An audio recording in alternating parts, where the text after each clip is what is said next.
Ya, Assalamualaikum warahmatullahi wabarakatuh. Perkenalkan, saya Muhammad Fatkur Rahman dengan NPM 2210100030, mahasiswa Teknik Industri Universitas Riau Kepulauan. Adapun tujuan saya membuat video ini adalah salah satu syarat untuk memenuhi ujian akhir semester pada mata kuliah perancangan eksperimen. Langsung saja pada problem 6.11. Sebuah artikel di AT dan T Technical Journal menjelaskan penerapan desain faktorial dua tingkat pada pembuatan sirkuit terpadu. Langkah pemrosesan dasar adalah menumbuhkan lapisan epitaksi pada wafer silikon yang dipoles. Wafer yang dipasang pada suseptor diposisikan dalam tabung lonceng dan uap kimia dimasukkan. Suseptor diputar dan panas diterapkan sampai lapisan epitaksi cukup tebal. Percobaan dilakukan dengan menggunakan dua faktor, yang mana faktor pertama adalah laju aliran arsenik atau kita sebut saja dengan faktor A. Lalu faktor yang kedua adalah waktu pengendapan atau kita sebut saja dengan faktor B. Di mana pada penelitian ini dilakukan 4 kali pengulangan dan ketebalan lapisan epitaksi diukur dalam satuan mikron. Ini data hasil pengukurannya ya. Soalnya yang pertama memperkirakan efek faktor, lalu yang soal kedua lakukan analisis varian faktor mana yang penting, lalu yang ketiga tuliskan persamaan regresi yang dapat digunakan untuk memprediksi ketebalan lapisan epitaksi pada wilayah laju aliran arsenik dan waktu pengendapan yang digunakan dalam percobaan ini. Soal yang keempat, analisis residu, apakah ada residu yang perlu dikhawatirkan. Lalu yang kelima, diskusikan bagaimana dapat menangani potensi penyimpangan yang ditemukan pada soal nomor D. Sini ya, saya menggunakan Minitab untuk mengolah data yang sudah ada tadi ya. Nah, tadi itu kan desain eksperimen itu kan menggunakan desain faktorial ya. Jadi kita juga membuat desain faktorial di Minitab. Caranya kita tekan start, doe, lalu di sini faktorial, lalu create factorial design. Nah, tadi pada percobaan tadi terdapat dua faktor, ini sudah dua faktor dan dua level. Lalu kita klik design. Pada number of replicate of corner point, ini kita pilih 4. Kenapa? Karena pada soal tadi dilakukan 4 kali percobaan. Lalu tekan OK. Lalu tekan faktor. Nah, tadi kita buat faktor B aja ya biar lebih gampang. Lalu OK. Untuk optionnya, nah karena tadi karena ini penelitiannya sudah dilakukan, kita nggak melakukan penelitiannya. Ini kita ketik kita hilangin aja centang randomize runs-nya ya. Lalu kita tekan OK. Lalu untuk resultnya OK, langsung OK. Nah, ini desain eksperimen menggunakan metode faktorial. Lalu yield atau responnya kita masukkan data yang ada di tabel itu ya.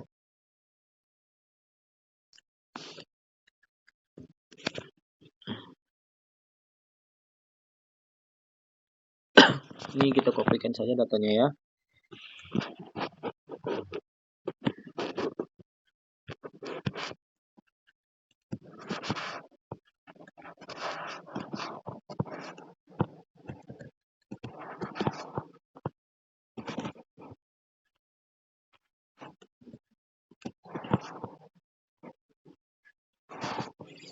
Nah, setelah data dimasukkan, lalu kita lakukan pengujian pada desain faktorial ini ya. Caranya kita klik start, tekan doe, lalu tekan faktorial, lalu tekan analisa faktorial design. Masukkan Y sebagai respon. Lalu di sini Untuk grafiknya, ini di sini saya biasanya menggunakan 4-in-1. Kalau tekan OK, untuk resultnya di sini biasanya saya buat yang expanded tables. Lalu untuk storage-nya kita buat fit dan residual. Ini sesuai kebutuhan saja ya. Lalu tekan OK. Nah, ini hasil analisa menggunakan Minitab ya.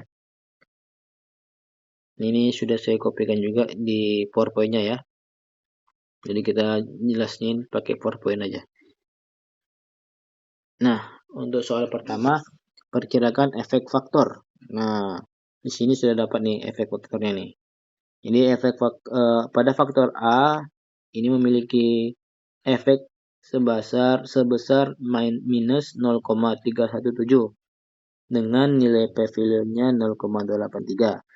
Lalu pada faktor B itu memiliki nilai efek sebesar 0,586 dengan P-value 0,06. Lalu interaksi antara faktor A dan faktor B itu memiliki efek sebesar 0,281 dengan nilai P-value sebesar 0,339. Jadi berdasarkan hasil pengolahan data melalui Minitab, faktor B atau waktu pengendapan memiliki efek terbesar, yaitu 0,586 dan P-value sebesar 0,06.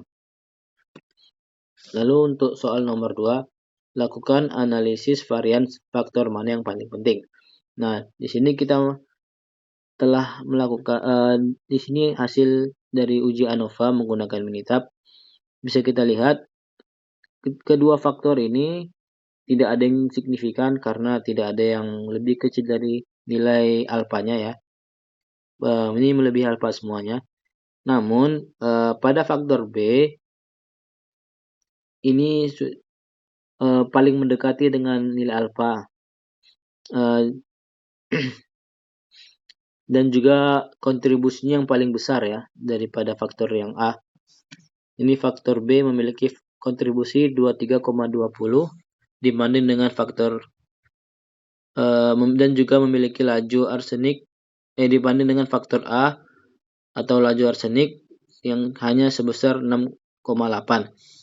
Sehingga dapat kita bilang faktor B merupakan faktor yang penting, atau faktor ini dapat kita pertimbangkan untuk diuji lebih lanjut.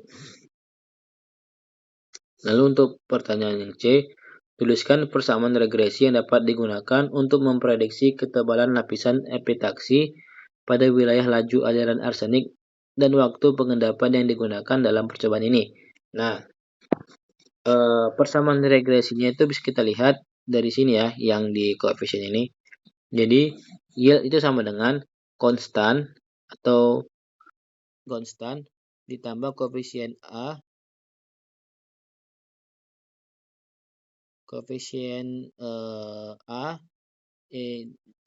dikurang ditambah koefisien A ditambah koefisien B ditambah koefisien A dikali B, atau sama dengan yield sama dengan 14,514 dikurang 0,159 faktor A ditambah 0,293 faktor B ditambah 0,141 faktor A kali B. Di mana di sini kita lihat faktor A ini memiliki nilai yang berbanding terbalik dengan yield ya. Jadi semakin besar faktor A maka semakin kecil pula yieldnya. Namun kebalikannya untuk faktor B dan interaksi faktor A dan faktor B itu berbanding lurus dengan yieldnya. Jadi semakin besar mereka maka semakin besar pula yieldnya.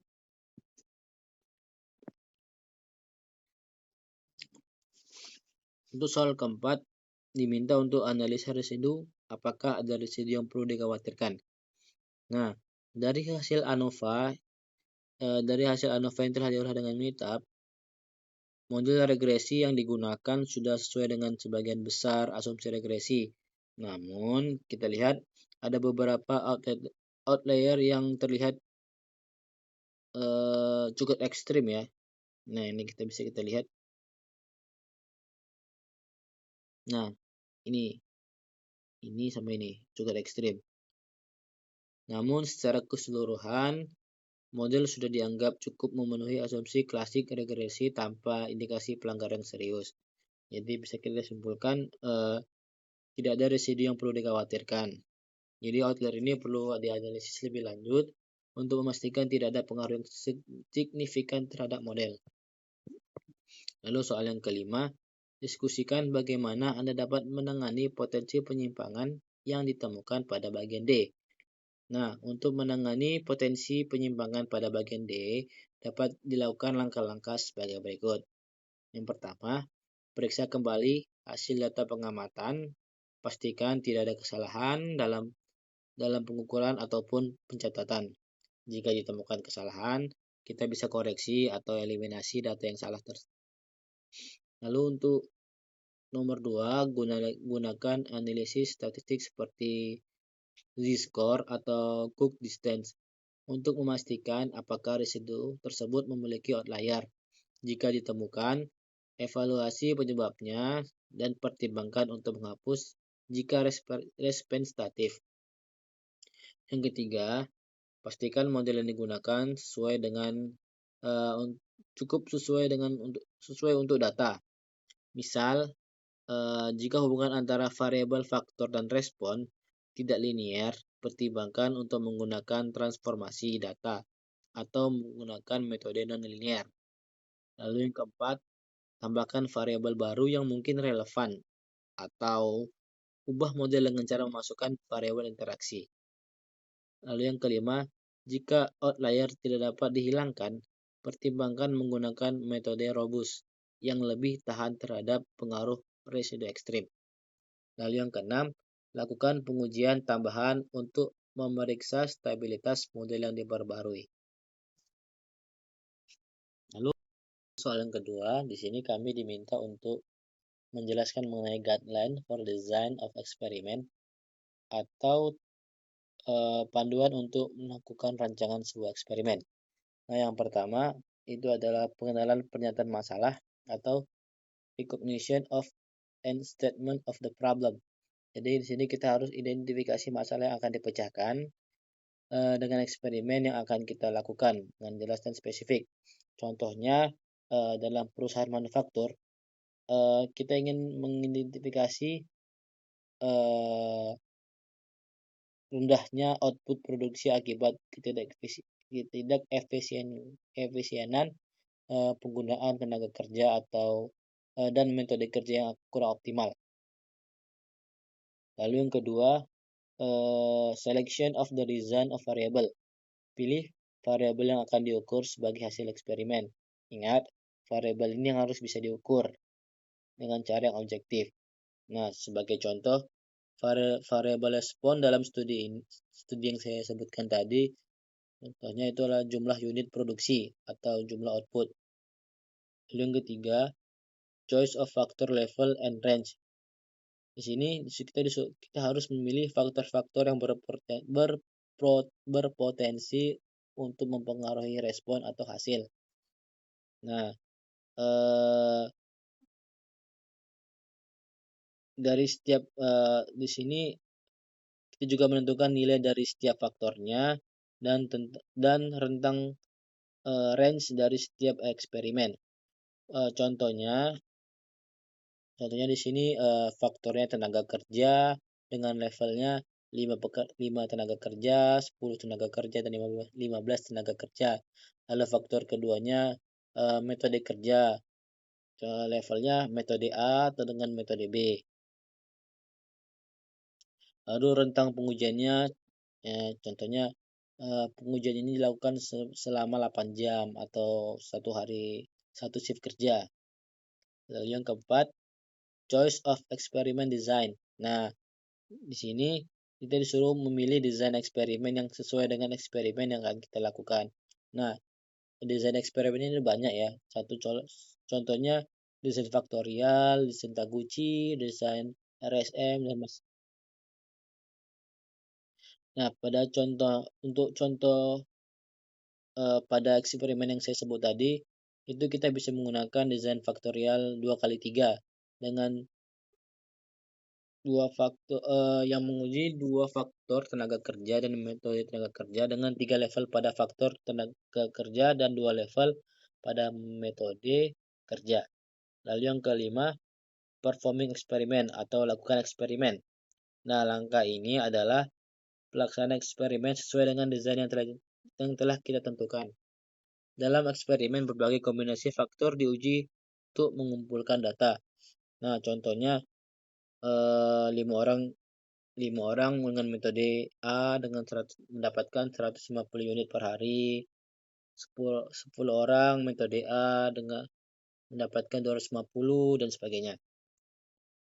Lalu yang keenam, uh, statistical analysis of the data. Statistical analysis of the data atau analisis statistik data. Gunakan metode seperti ANOVA atau regresi untuk menganalisis data dan menguji pengaruh faktor terhadap variabel respon. Nah, contohnya kita menggunakan ANOVA untuk menguji apakah jumlah tenaga kerja dan metode kerja memiliki pengaruh signifikan terhadap output produksi. Jika hasil ANOVA menunjukkan p-value yang rendah, itu berarti faktor tersebut memiliki pengaruh signifikan terhadap output produksi. Lalu yang ketujuh, conclusion and recommendation atau kesimpulan dan rekomendasi. Nah, berdasarkan analisis data, kita ambil kesimpulannya mengenai pengaruh faktor yang diuji terhadap variabel respon. Lalu, kita berikan rekomendasi untuk perbaikan atau perubahan dalam proses produksi. Contohnya, jika analisa yang kita lakukan menunjukkan metode 8 kerja dengan 10 orang menghasilkan output yang terbaik, maka kita rekomendasikan data mencakup penggunaan metode B dan penyesuaian jumlah tenaga kerja meningkatkan efisiensi produk. Dengan menggunakan eksperimen seperti ini, diharapkan perusahaan dapat memahami faktor mana yang paling mempengaruhi output produksi dan mengambil keputusan berbasis data untuk meningkatkan kinerja produksi. Oke, mungkin sekian presentasi dari saya. Kurang lebihnya mohon maaf. Wabillahi taufiq wal hidayah. Wassalamualaikum warahmatullahi wabarakatuh. Selamat malam semuanya.